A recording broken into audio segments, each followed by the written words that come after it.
Follow along the video for the first few times you do the mobility flow, but I want you to learn to do these on your own so you can do them at your own pace. We're going to start off with bow breathing, and we're going to do 10 breaths here. The biggest thing is getting the hands under the lower back, opening the chest up, and getting the head tilted back so you're stretching that front of that neck as well. Getting deep inhales, and then on every exhale, it should be a deep ho. You should be forcing that exhale out from the diaphragm. Next up, we're going to do hinge breathing, and we're going to do 10 breaths here as well. What I do here is really get my fingertips planted in the ground, and then I slowly focus on straightening the hamstrings as I go through this exercise, taking deep breaths and really getting that upper back and hamstrings stretched.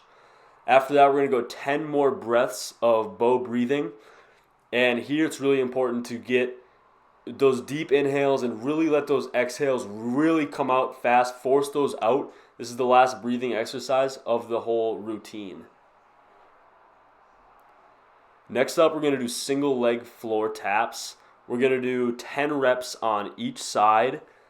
And I want you to use two hands to touch the ground, one foot on the ground, and almost think about falling forward and catching yourself in a sort of half pistol squat position.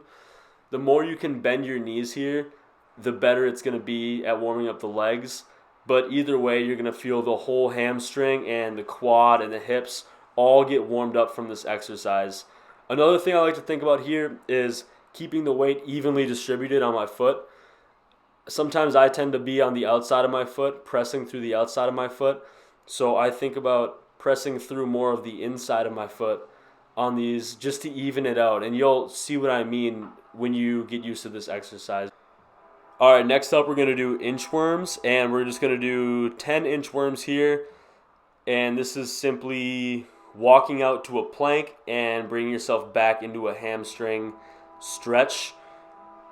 One thing I do like to think about here is keeping the weight back in my hamstrings and trying to drive my heels into the ground so my feet are flat on the ground as long as possible. And this just gives me a good hamstring stretch. And that's really what I'm looking for here, as well as just warming up the upper body.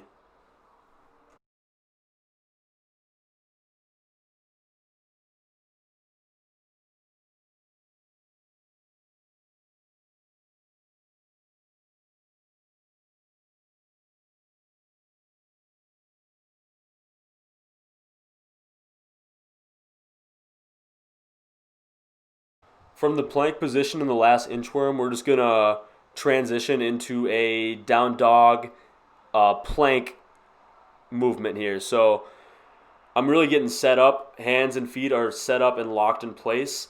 And I'm driving myself back with my upper body. I'm thinking about doing a pike. And with my lower body, I'm driving into my heels. So I'm doing a down dog, getting a hamstring and calf stretch. And as I come back up, I'm thinking about bringing my chest and my upper body past my hands and really flexing the core really hard, because my hands are going to be almost at my ribs at that point, and they're still going to be straight. And the core's got to be very activated for you to be in this position. So next up, we're just going to do a frontal hip stretch. This is just to calm down the frontal hips a little bit. They really tend to be tight on just about everybody.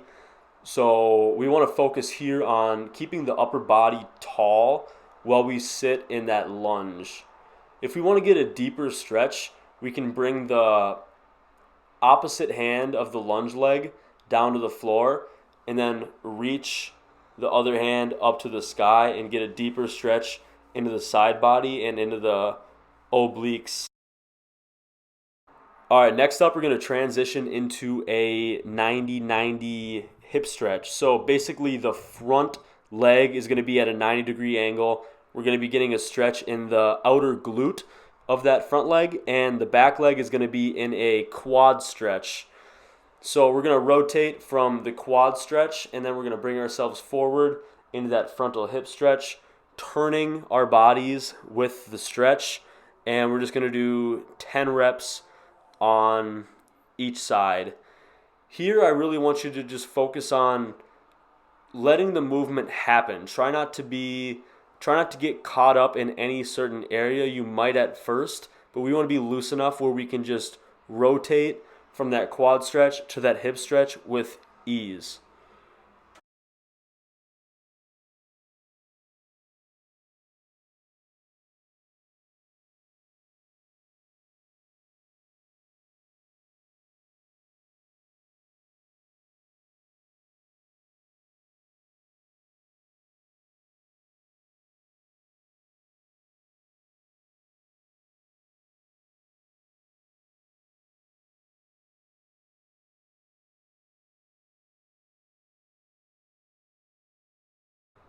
All right, next up, we got the perfect squat stretch with the thoracic spine rotation.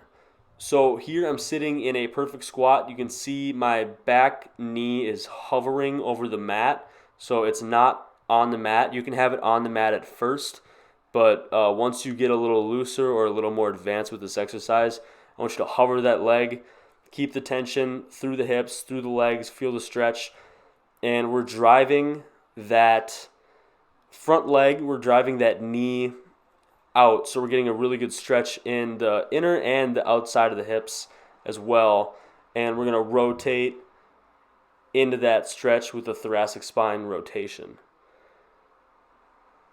Next up, we're going to do the foot to hand twist. So I got my arms straight up to the side, palms on the ground, and I'm just bringing my foot to the opposite hand, basically. And with this, you might want to take it slow at first, but after the first 5 or 6 reps, try to really flow with this exercise and just easily rotate from one side to the other. So the next exercise we're going to do is the glute bridge ceiling reach. There's a few ways you could do this exercise with the hands on the ground, and I actually want you to switch it up on your own whenever you feel you want to switch it up. So one way is to have the palms facing forward, and this is the easier way to do it. And a harder way to do this that actually requires a little more shoulder mobility would be to have the fingers facing forward as you're down doing this exercise as well. So switch it up as you want and do the bridge and reach up to the ceiling. You're going to get a better flow and better connection with this movement every single time. And next up, we're going to do rollouts. So I'm bringing the legs overhead, getting a stretch in the mid-back, lower back, thinking about bringing my feet, trying to touch the ground behind me with my feet, but also keeping my legs fairly straight. And then as I come up forward, I'm going to bring the legs wide and reach up for a quick hamstring and inner thigh stretch, basically. And we're just going to do 10 reps on the rollouts here. And then finally, what we're going to finish up with on the last rollout, we're just going to pop up into a squat position. And from there, we're just going to take 10 deep breaths in that squat position.